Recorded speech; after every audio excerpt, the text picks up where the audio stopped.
Eu quero partilhar com vocês a palavra de Deus. Então abra sua Bíblia comigo, por favor, no texto de João capítulo 1. João capítulo 1, versos de 1 a 14. Só peço que você, após a leitura, não feche a sua Bíblia, mas a mantenha aberta na passagem, por favor.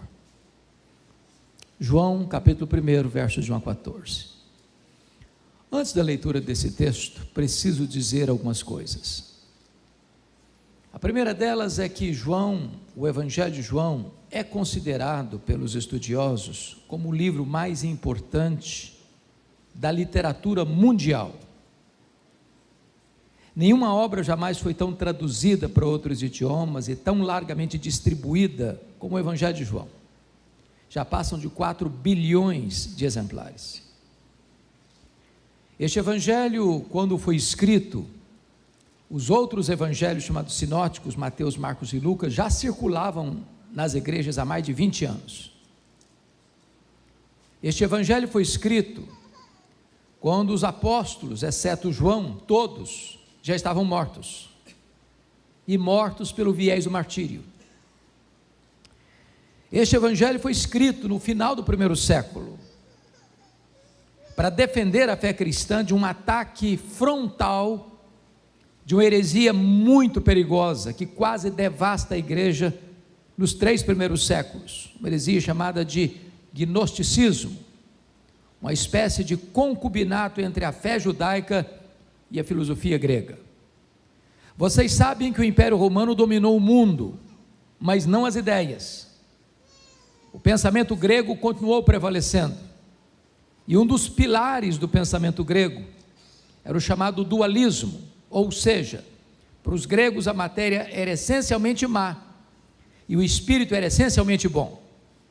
Por esta causa os gregos negavam a doutrina da criação, da encarnação e da ressurreição. Na mente grega era impossível que Jesus Cristo fosse Deus e homem ao mesmo tempo, porque se ele tinha um corpo físico, material, e ele tinha, se na mente deles a matéria era má, então Jesus não podia ser essencialmente bom. Se ele não podia ser essencialmente bom, ele não podia ser Deus. Então começa a se negar a doutrina da divindade de Cristo já no final do primeiro século. E nos 4 primeiros séculos do cristianismo, a igreja ficou envolvida com esta doutrina, a doutrina da cristologia, a doutrina da pessoa de Cristo, seus atributos. Então João escreve este evangelho para defender uma tese. Qual tese? Jesus Cristo é verdadeiramente Deus, sem deixar de ser verdadeiramente homem. Ele não deixou de ser Deus ao encarnar-se, e nem deixou de ser homem ao retornar para o céu como Deus. Aqui, em João 1 a 14, João vai como que abrir as cortinas da eternidade, vai acender as luzes no palco da história, e vai nos revelar o nosso glorioso Redentor. E ao fazê-lo, João diz assim: no princípio era o Verbo, e o Verbo estava com Deus, e o Verbo era Deus. Ele estava no princípio com Deus. Todas as coisas foram feitas por intermédio dele, e sem ele nada do que foi feito se fez. A vida estava nele, e a vida era a luz dos homens. A luz resplandece nas trevas, e as trevas não prevaleceram contra ela. Houve um homem enviado por Deus, cujo nome era João. Este veio como testemunha para testificar a respeito da luz, a fim de todos virem a crer por intermédio dele. Ele não era luz, mas veio para testificar da luz, a saber, a verdadeira luz que, vinda ao mundo, ilumina a todo homem. O Verbo estava no mundo, o mundo foi feito por intermédio dele, mas o mundo não o conheceu. Veio para o que era seu, e os seus não o receberam. Mas a todos quantos o receberam, deu-lhes o poder de serem feitos filhos de Deus, a saber, aos que creem no seu nome, os quais não nasceram do sangue, nem da vontade da carne, nem da vontade do homem, mas de Deus. E o Verbo se fez carne, e habitou entre nós, cheio de graça e de verdade, e vimos a sua glória, glória como do unigênito do Pai. Amém? Quando João vai abrir então as cortinas da eternidade para revelar-nos Jesus, nosso glorioso Redentor, ele quase nos tira o fôlego já de início, porque ele começa assim: no princípio era o Verbo. Vocês que têm certamente uma boa noção da língua portuguesa, percebem aí que o verbo ser não está no pretérito perfeito. Ele não diz que no princípio foi o verbo, mas está no pretérito imperfeito. No princípio era o verbo. Isso significa que quando tudo teve um princípio, e diz a Bíblia que no princípio criou Deus os céus e a terra, o verbo já existia. Portanto, ele preexiste ao início, ao começo, à história, ao tempo. Se ele preexiste ao começo, logo ele é eterno. E a eternidade é um atributo exclusivo de Deus. Então João já dá partida provando a tese dele. Eternidade é um conceito para nós complexo. Eu vou explicar. Em 1978, Cláudio, quando eu entrei no seminário de Campinas, eu li um livro difícil de ler, necessário de ser lido, As Categorias de Aristóteles, o pensador grego. E Aristóteles diz que você só consegue entender algumas coisas dentro de categorias humanas: tempo, espaço, tamanho. Eu entendo um pouquinho de tempo, mas não de eternidade. Por exemplo, se eu conseguisse extrair de 1 milhão de anos um único dia, eu não teria mais, literalmente, 1 milhão de anos, certo? Claro, óbvio. Mas se eu extrair 1 milhão de anos da eternidade, quanto lhe sobra? A eternidade. E se eu tirar 1 bilhão de anos da eternidade, quanto sobra? A eternidade. Logo, a eternidade não é tempo.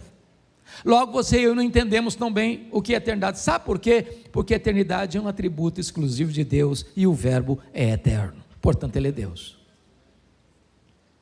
E o verbo estava com Deus, diz João. Essa expressão significa que ele estava face a face com Deus. Ora, se Deus é um ser pessoal, e Deus é, e se o verbo estava face a face com ele, logo o verbo não é um ser impessoal, como pensavam os gregos, mas é um ser pessoal, da mesma essência de Deus, da mesma substância de Deus, Deus de Deus, luz de luz, coigual, coeterno e consubstancial com o Pai. E João conclui dizendo o seguinte: e o verbo era Deus. Não um ser inferior a Deus, como pensar Ário de Alexandria, não ser apenas superior aos anjos, mas um ser da mesma natureza, da mesma essência, tendo os mesmos atributos, realizando as mesmas obras. Então, eu preciso concordar com o pensador cristão C.S. Lewis quando disse o seguinte: com respeito a Jesus, você só tem 3 opções: ou ele é um mentiroso, ou ele é um louco, ou ele é Deus. Se ele não é quem ele disse ser, é um mentiroso. Se ele não é quem ele pensou ser, é um louco. Mas se ele é quem ele disse ser, bom, então ele é Deus. Pois foi ele quem disse: quem me vê a mim, vê o Pai. Eu e o Pai somos um. Então só nos resta fazer o que Tomé fez: curvarmos-nos aos seus pés e dizer: Senhor meu e Deus meu. Pois o verbo é eterno, o verbo é pessoal e o verbo é divino. Quando você vai para o verso 2, ele disse: ele estava no princípio com Deus. E a pergunta é: que princípio? E a resposta é: no princípio criou Deus os céus e a terra. Quando os céus e a terra foram criados, o verbo estava lá, mas não estava lá passivamente, ele estava lá ativamente, porque o verso 3 explica: todas as coisas foram feitas por intermédio dele, e sem ele nada do que foi feito se fez. Isso é espantoso, porque esse versículo coloca por terra 4 teorias muito populares ainda hoje, até nos meios acadêmicos. Por exemplo, esse texto reprova, meus irmãos, a ideia de que a matéria é eterna, como pensavam os gregos. A matéria não é eterna, eterno só Deus o é. Ele do nada tudo criou, ele chamou a existência pela palavra do seu poder as coisas que não existiam, portanto a matéria foi criada, ela não é eterna. Segundo, Esse texto reprova a ideia da teoria da geração espontânea. Não, o mundo não surgiu espontaneamente. Me perdoe da expressão, o mundo não pariu a si mesmo. O mundo não deu à luz a si mesmo. O mundo não veio à existência de moto próprio. O mundo foi chamado à existência. Ele foi criado, e criado pelo nosso glorioso Redentor. Terceiro, o mundo não surgiu de uma mega explosão cósmica. A teoria do Big Bang não tem amparo na verdade. Sabem por quê? Porque o caos não produz o cosmos. Porque a desordem não produz a ordem. É mais fácil você crer que se você jogasse 1 bilhão de estrelas para os céus e elas caíssem como uma grande enciclopédia, do que você acreditar que uma mega explosão casual produziu esse universo tão vasto, tão insondável, com leis tão precisas, com movimentos tão harmônicos. Eu posso até lhes garantir uma coisa: é preciso ter mais fé para ser um ateu do que para ser um crente. Pensem comigo, nós estamos aqui no planeta Terra, é por acaso? Foi uma explosão que nos deixou aqui? Na verdade, nós estamos rigorosamente onde deveríamos estar. Se nós estivéssemos, por exemplo, mais perto do Sol, nós morreríamos queimados. Se nós estivéssemos mais longe do Sol, nós morreríamos congelados. Não foi uma explosão que nos deixou aqui, foram as mãos do nosso glorioso Redentor. Pense comigo na Lua. Vocês sabem que a Lua é a faxineira do planeta Terra. Não houver a Lua com as suas fases, não haveria as marés dos oceanos.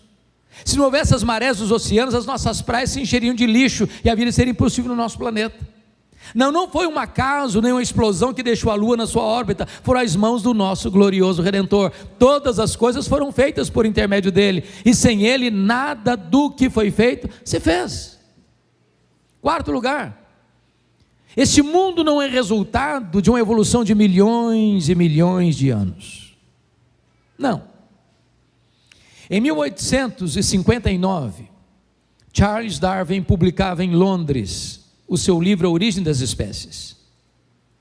E o livro se esgotou, a primeira edição, no dia do lançamento. De lá para cá, a chamada teoria da evolução tem sido ensinada nas escolas, desde o ensino fundamental até o pós-doutorado, como uma verdade científica. Falta-lhes, entretanto, a evidência das provas.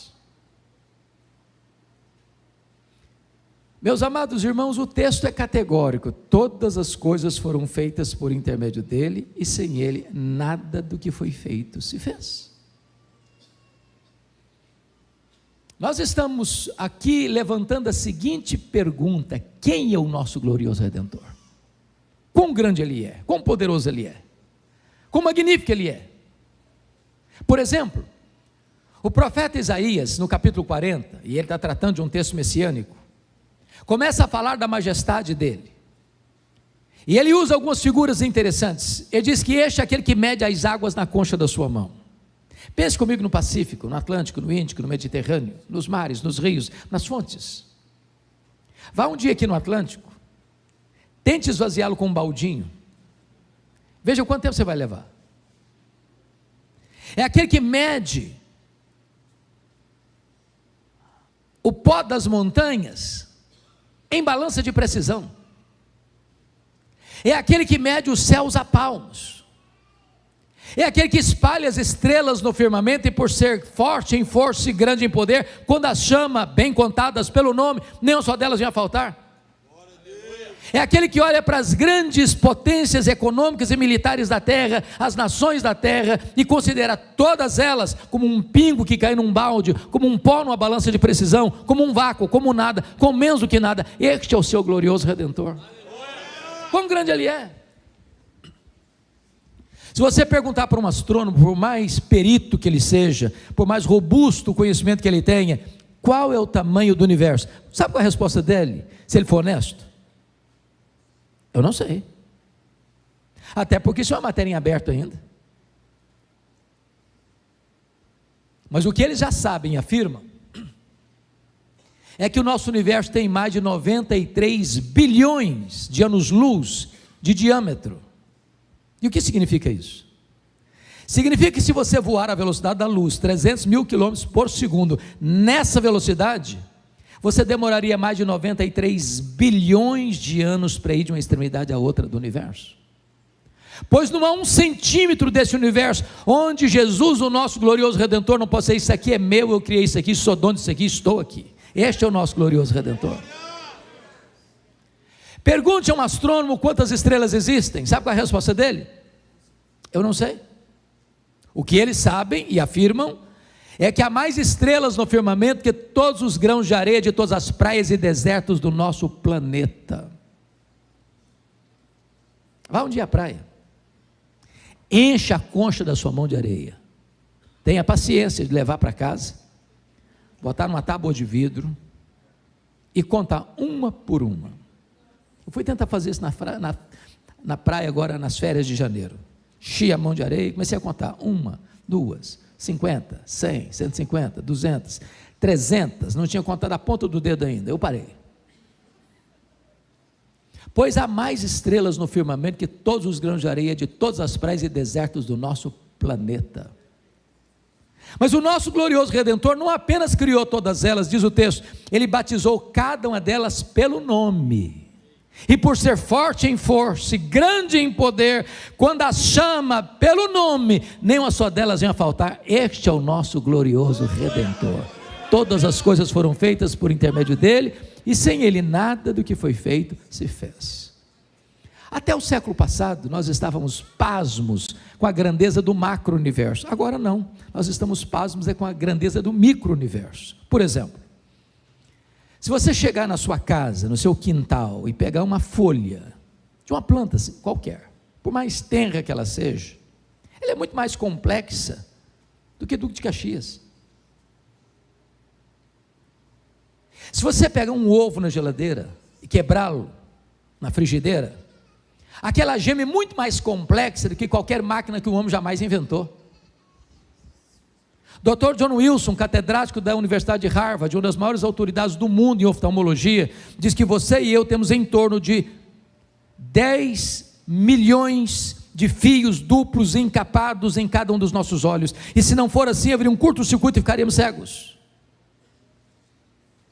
Dr. Marshall Nirenberg, prêmio Nobel de Biologia, fez uma das mais incríveis descobertas do século passado. Ele descobriu que você e eu somos um ser programado geneticamente, computadorizadamente programados. Ele descobriu que você e eu temos mais de 60 trilhões de células vivas no nosso corpo. E descobriu ainda que em cada uma dessas células você tem 1,70 m de fita DNA, ou estão gravados e computadorizados todos os seus dados genéticos, a cor da sua pele, a cor dos seus olhos, o seu temperamento. Se você espichar a fita DNA do seu corpo, você terá 102 trilhões de metros de fita DNA, você terá 102 bilhões de quilômetros de fita DNA no seu corpo, que daria para dar diversas voltas no sistema planetário. Mais tarde o Dr. Lowe vai dizer que códigos de vida não se originam espontaneamente, códigos de vida não se originam de uma evolução de milhões e milhões de anos, códigos de vida foram plantados em você pelo Deus Todo-Poderoso, Criador dos céus e da terra, e este é o nosso glorioso Redentor. Todas as coisas foram feitas por intermédio dele, e sem ele nada do que foi feito se fez. Por maior que seja a luz, e por mais trevosa que seja a treva, quando a luz chega, a treva tem que ir embora. Sabe o que significa isso? Não tem páreo para Jesus. Ninguém ameaça Jesus. Ninguém bota Jesus contra a parede. Ninguém derrota Jesus. Ele é a luz, e onde ele chega, chega a verdade. Aonde ele chega, chega a cura. Aonde ele chega, chega a libertação. Aonde ele chega, chega o perdão. Onde ele chega, chega a salvação. Ele é a luz, e ele está aqui nesta noite, poderoso para salvar, poderoso para libertar, poderoso para fazer um milagre na sua vida. Eu disse para vocês que João escreveu este evangelho para provar uma tese. Qual tese mesmo? Jesus Cristo é verdadeiramente Deus. Até aqui no verso 5, ele provou essa tese de duas maneiras. Primeiro, ele é Deus porque tem os mesmos atributos de Deus. Ele é eterno, ele é pessoal, ele é divino, ele é autoexistente. Segundo, ele é Deus porque ele realiza as mesmas obras de Deus. Ele é o Criador e ele é o doador e mantenedor da vida. Bom, se ele é isso mesmo, e ele é, então eu tenho um recado para lhe dizer, para lhe trazer. Você não pode sair daqui hoje neutro em relação a Jesus. Vou propor um paradoxo. Valho-me da obra A Ética da Decisão, quando o autor diz o seguinte: você é escravo da sua liberdade. E ele ilustra isso da seguinte maneira: você é como alguém dentro de uma canoa, rio abaixo, à beira de um abismo. Você tem que tomar uma decisão. Ou você pula da canoa e nada até a margem, ou você rema e ancora a canoa num lugar seguro, ou você finge que o abismo não existe e fica dentro da canoa até ser esmagado pela fúria das águas. Só uma coisa você não pode deixar de fazer: tomar uma decisão. Nesta noite você é escravo da sua liberdade, você precisa tomar uma decisão em relação a Jesus. Talvez você esteja pensando: bom, mas eu vim aqui hoje, até fui convidado para vir, estou até gostando de estar aqui, mas o senhor está muito enganado, eu não quero tomar decisão, eu não estou tomando decisão, eu não desejo tomar decisão, aliás, eu estou até indeciso. Preciso lhe dizer que a indecisão é uma decisão. A indecisão é a decisão de não decidir. E com respeito a Jesus é impossível. Ele diz: quem não é por mim, é contra mim, quem comigo não ajunta, espalha. É por esta causa que a partir de agora, do verso 6, João vai nos apresentar 3 decisões em relação a Jesus. Qual é a sua? A primeira delas, confira aí, está nos versículos 6 a 9. Houve um homem enviado por Deus, cujo nome era João. Este veio como testemunha para testificar a respeito da luz, a fim de todos irem a crer por intermédio dele. Ele não era luz, mas veio para testificar da luz, a saber, a verdadeira luz que vindo ao mundo ilumina todo o homem. Então vamos entender isso aqui. Tem 400 anos, de Malaquias a João, que ninguém escuta a palavra de Deus. Tem templo, tem música, tem festa, tem sacrifício, mas não tem palavra de Deus. 400 anos depois, veio a palavra de Deus a João, filho de Zacarias, no deserto. As multidões fluem para ouvi-lo, de toda a província da Judéia, de toda a circunvizinhança do Jordão, de toda Jerusalém. E de repente ele está pregando batismo de arrependimento para a remissão de pecados, e as multidões vêm para serem batizadas, confessando os seus pecados. E diz a Bíblia que de repente, diante daquela cena tão inusitada, de multidões fluindo para o deserto da Judéia, toda a multidão começa a cogitar algo. E a cogitação era esta: será que esse João não é o próprio Messias? E esta pergunta chega aos ouvidos de João Batista, com aquela voz aveludada do sibilo da serpente: porventura tu não és o próprio Cristo? Jogaram uma isca venenosa para cima dele, tentaram colocá-lo num pedestal, mas João Batista foi categórico e disse: não, eu não sou o Messias, eu vim preparar o caminho do Messias. Eu não sou o verbo, eu sou apenas uma voz que clama no deserto. Eu não sou a luz, eu aponto para Jesus e digo: esta é a verdadeira luz que vem do mundo e ilumina todo homem. Eu não sou o cordeiro, eu aponto para Jesus e digo: este é o cordeiro de Deus que tira o pecado do mundo. Eu não sou o noivo, eu sou apenas o amigo do noivo. Eu batizo com água, mas aquele que vem depois de mim é mais poderoso do que eu, e ele vos batizará com o Espírito Santo e com fogo. Eu não sou nem sequer digno de me curvar, desatar as correias das suas sandálias. Eu tenho um lema de vida: convém que ele cresça e que eu diminua. A primeira decisão que temos nesse texto é daquele que dá toda a glória e honra àquele que pode e deve receber toda a honra, toda a glória e todo o louvor, o nosso amado Senhor Jesus. Mas vem a segunda decisão. Confira aí comigo os versos 10 e 11. É a rejeição de Jesus. O verbo estava no mundo, o mundo foi feito por intermédio dele, mas o mundo não o conheceu. Veio para o que era seu, e os seus não receberam. Me permita fazer uma pergunta. Olha para o verso 10, me responda por favor. Quantas vezes aparece a palavra mundo aí no verso 10? 3 vezes. No grego é a mesma palavra. A mesma palavra. Cosmos, cosmos, cosmos. Mas num único versículo, a mesma palavra, sendo repetida 3 vezes, cada palavra, cada vez que ela aparece, ela tem um significado diferente. O verbo estava no mundo. Que mundo? Mundo geográfico. O mundo foi feito por intermédio dele. Que mundo? Mundo físico material. O mundo não conheceu. Que mundo? O mundo das pessoas. Ao ler sua Bíblia, preste atenção, porque às vezes uma mesma palavra é repetida no mesmo versículo, pode ter significado diferente. Então no verso 11 está claro: veio para o que era seu, e os seus não receberam. Quem são os seus aí? O povo de Israel, os judeus, o povo da promessa. E eles não o receberam por quê? Por falta de evidência? Não, por falta de fé. Por falta de luz? Não, por falta de olhos. Todo o Antigo Testamento, meus irmãos, apontava para Jesus.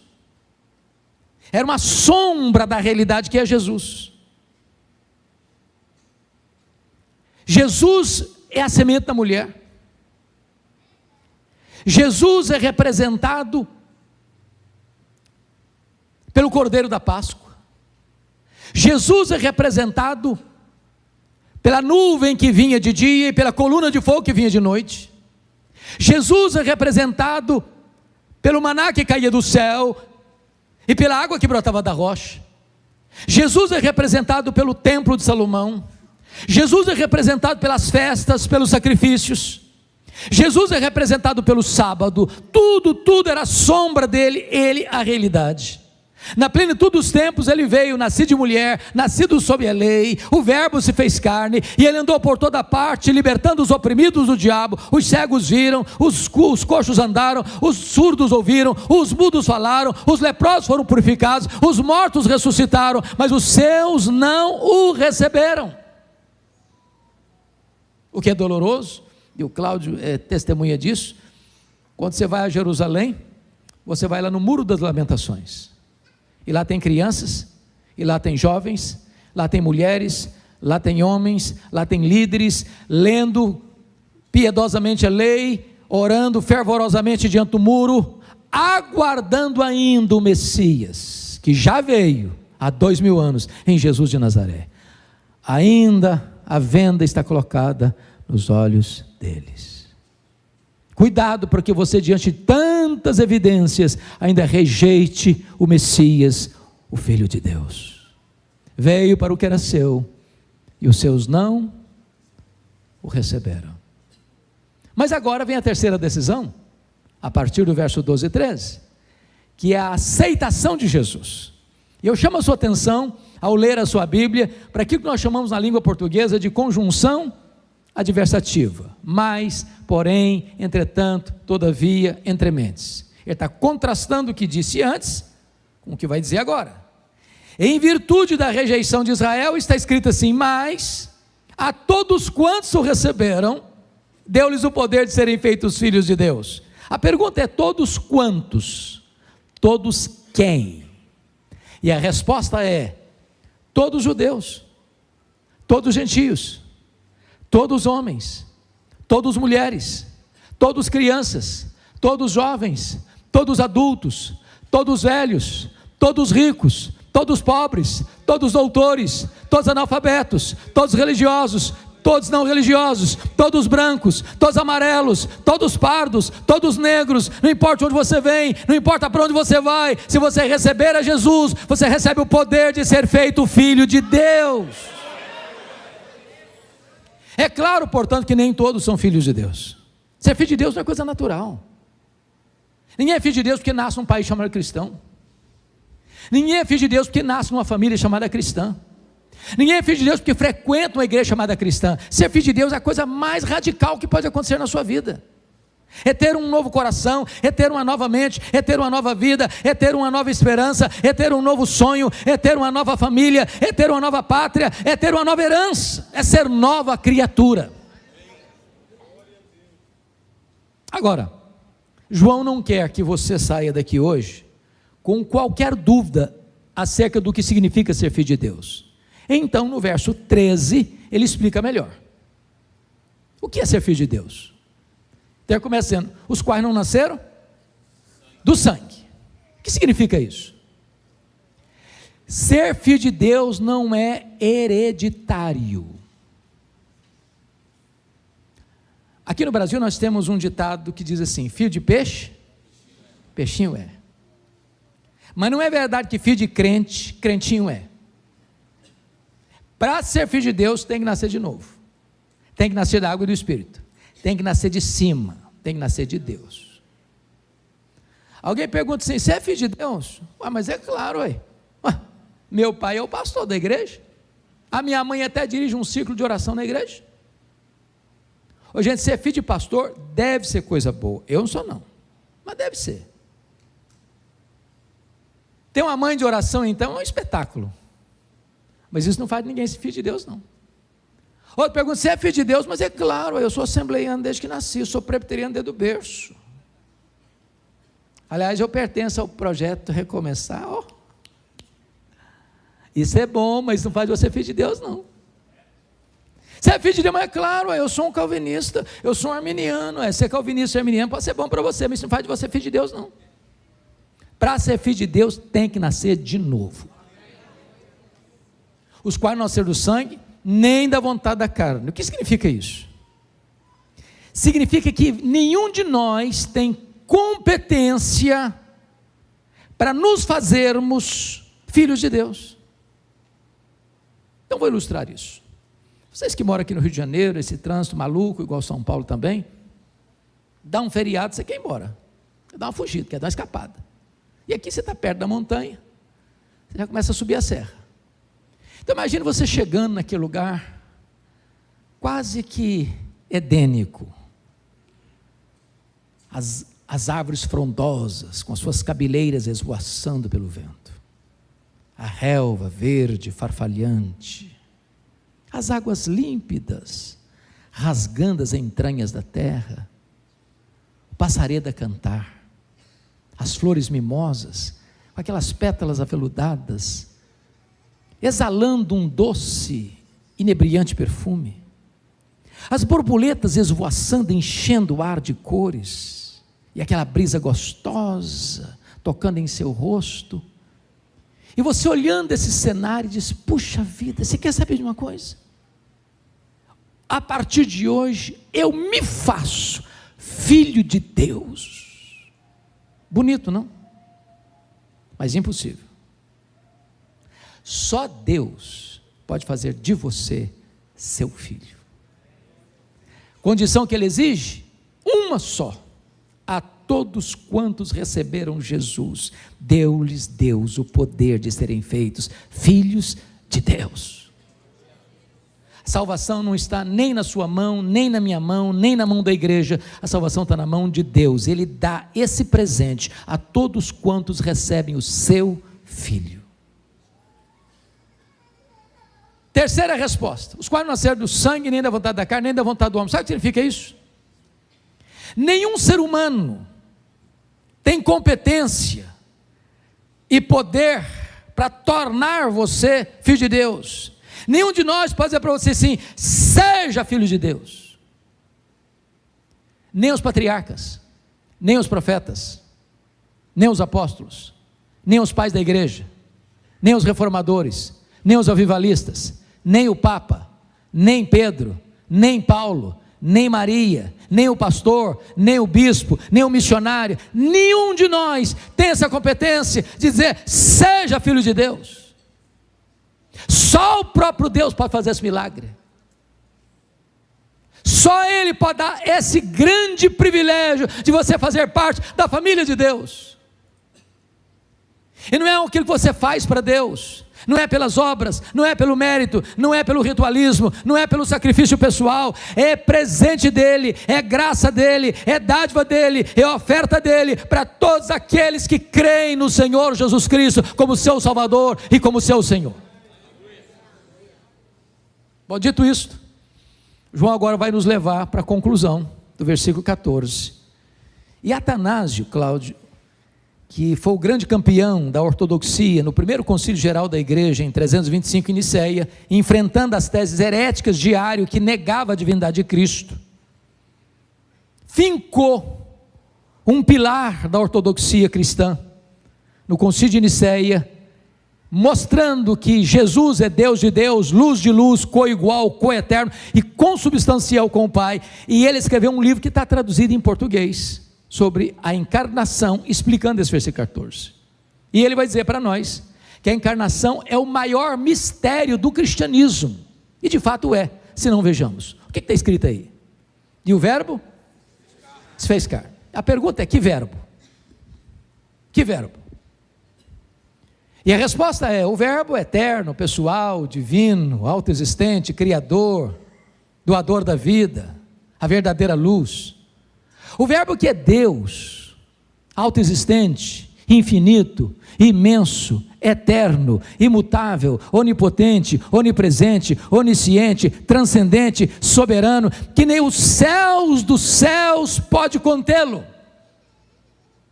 E agora diz Paulo que ele a si mesmo se esvaziou. Ele não foi esvaziado, ele a si mesmo se esvaziou.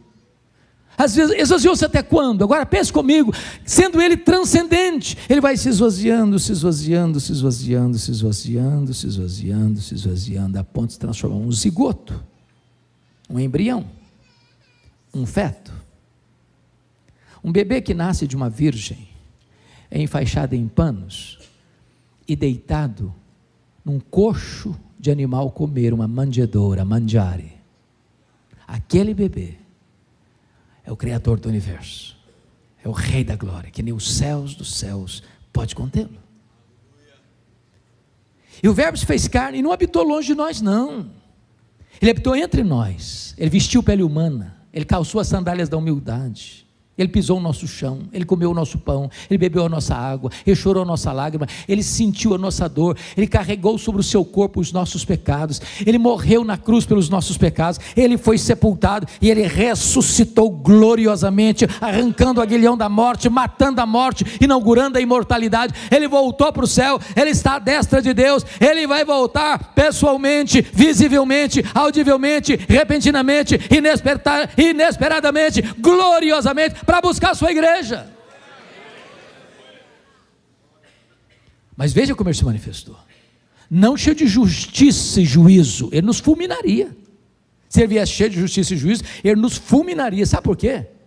A Bíblia diz que o melhor de nós, sabe o que é aos olhos dele? Trapos de imundícia. É constrangedor dizer isso, mas eu vou dizer. Sabe o que significa trapo de imundícia no hebraico? É a palavra usada para o absorvente feminino, que ela usa, enrola num plástico e joga no lixo. O melhor de nós é isso. E o pior de nós, o que seria? Então, baixa a bola. Pode baixar a bola. Então ele não vem cheio de justiça e juízo, não, ele vem cheio de graça. Ele nos apanha arruinados, ele nos apanha sujos, ele nos apanha contaminados, ele nos apanha depravados, ele nos apanha condenados, ele nos apanha mortos nos nossos delitos e pecados, e ele nos deu vida, e ele nos limpou, e ele nos lavou, e ele nos transformou, e ele nos restaurou, e ele nos salvou, e ele nos fez assentar com ele nas regiões celestes, acima de todo principado e potestade. Louvado seja o Senhor.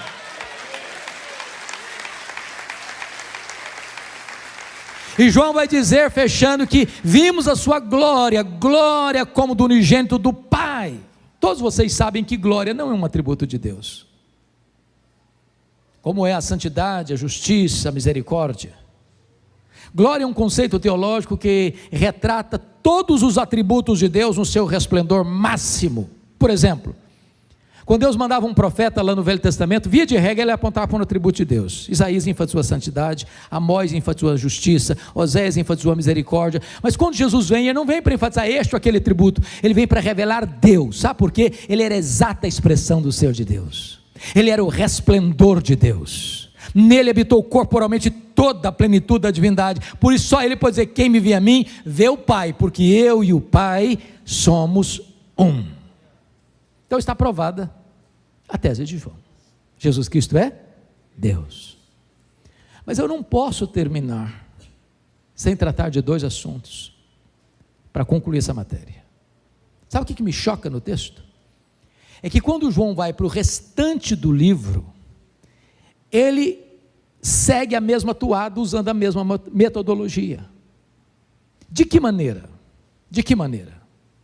Primeiro, ele provou que Jesus Cristo é Deus, primeiro, porque realiza as mesmas obras. Segundo, porque tem os mesmos atributos. O que João vai fazer? Já ouvimos no culto hoje, que o número 7 na Bíblia é um número que tem um simbolismo importantíssimo, o número completo de perfeição. O que João vai fazer? Ele vai concluir o evangelho dele afirmando que se todos os sinais que Jesus Cristo tinha operado fossem registrados numa linguagem hiperbólica, no mundo inteiro não caberiam os livros. Então o que ele vai fazer? Selecionar dos muitos 7 milagres, para provar uma coisa: se ele faz as obras de Deus, logo ele é Deus. Primeiro milagre, capítulo 2, ele transforma água em vinho. Segundo milagre, capítulo 4, ele cura o filho do oficial. Terceiro milagre, capítulo 5, ele cura o paralítico de Betesda. Quarto milagre, capítulo 6, ele multiplica pães e peixes. Quinto milagre, capítulo 6, ele anda sobre o mar. Sexto milagre, capítulo 9, ele cura o cego de nascença. Sétimo milagre, capítulo 11, ele ressuscita Lázaro. Se ele faz as obras de Deus, logo ele é Deus. Está aprovada a tese de João. Mas ele adota também o mesmo método no livro todo, mostrando que ele é Deus, porque tem os mesmos atributos de Deus. Sabe o que João vai fazer? Ele vai selecionar uma declaração de Jesus, João 8,58. Antes que Abraão existisse, eu sou. Eu sou é o grande nome de Deus revelado a Moisés no Sinai. De onde vem a nossa palavra Javé, ou a palavra Iavé. Se você ler numa versão Iavé e noutra Javé, não fica triste não houve erro nenhum não, é porque no hebraico a letra J e a letra I é a mesma letra no hebraico. De onde vem a nossa palavra mais conhecida, Jeová? Jeová é uma composição de dois nomes de Deus. Você pega as consoantes de Javé com as vogais de Adonai e forma o nome Jeová, pois Jesus é o Jeová do Velho Testamento. O que João vai fazer? Selecionar 7 declarações de Jesus, eu sou, para provar que se ele tem os mesmos atributos de Deus, então ele é Deus. Primeira declaração, João 6,35, eu sou o pão da vida. Segunda declaração, João 8,12, eu sou a luz do mundo. Terceira declaração, João 10,9, eu sou a porta. Quarta declaração, João 10,11, eu sou o bom pastor. Quinta declaração, João 11,25, eu sou a ressurreição e a vida. Sexta declaração, João 14,6, eu sou o caminho e a verdade e a vida. Sétima declaração, João 15,1, eu sou a videira verdadeira. Se ele tem os mesmos atributos de Deus, então ele é Deus. Está provada a tese de João. Mas a segunda coisa que eu não posso terminar, e aqui eu termino, é que dessas 7 declarações eu sou, uma Jesus compartilha com a igreja. Por exemplo, ele disse em João 8,12, eu sou a luz do mundo. Mas ele disse em Mateus 5,14, vós sois a luz do mundo. Agora notem vocês que Jesus nunca disse assim para a igreja, vós sois o pão da vida, quem se alimentar de vós nunca mais terá fome. Ele nunca disse isso para a igreja. Notem vocês, Jesus nunca disse assim para a igreja, vós sois a porta, quem entrar por vós, entrará e sairá e achará pastagens. Ele nunca disse isso para a igreja. Jesus nunca disse assim para a igreja, vós sois o bom pastor que deu a vida pelas ovelhas. Ele nunca disse isso para a igreja. Jesus nunca disse assim para a igreja, vós sois a ressurreição e a vida, e quem crer em vós não morrerá eternamente. Ele nunca disse isso para a igreja. Jesus nunca disse assim para a igreja, vós sois o caminho e a verdade e a vida, e ninguém poderá vir ao Pai senão por vós. Ele nunca disse isso para a igreja. Jesus nunca disse assim para a igreja, vós sois a videira verdadeira. Ele nunca disse isso para a igreja. Mas Jesus diz, eu sou a luz do mundo, e Jesus disse, vós sois a luz do mundo. Como entender esse mistério? Para responder a esse mistério, me permitam 2 perguntas. A primeira delas, o sol brilha? E a resposta é sim, o sol brilha. Por que o sol brilha? Porque o sol tem luz própria. Pois Jesus brilha, porque Ele é o sol da justiça. Ele é a verdadeira luz que vindo ao mundo ilumina todo homem. Segunda pergunta: a lua brilha? E a resposta é: sim, a lua brilha. Mas como a lua brilha? A lua não tem luz própria. A lua só brilha na medida em que ela reflete a luz do sol. Agora entendamos. A igreja não é luz do mundo na mesma medida que Jesus é luz do mundo. A igreja não tem luz própria. A igreja só brilha na medida em que ela reflete a luz de Cristo, o sol da justiça. Então, sabe qual é a missão desta igreja? Sabe qual é a sua missão? Sabe qual é a minha missão? É sairmos pelas ruas, pelas praças, pelas avenidas, pelas escolas, pelas universidades, pelos hospitais, pelo comércio, pela indústria, levando essa luz, deixando essa luz brilhar, para que as pessoas conheçam a razão da nossa vida, que é Jesus, o nosso glorioso Redentor. Portanto, a Ele a honra, a glória e o louvor, agora e pelos séculos eternos. Amém.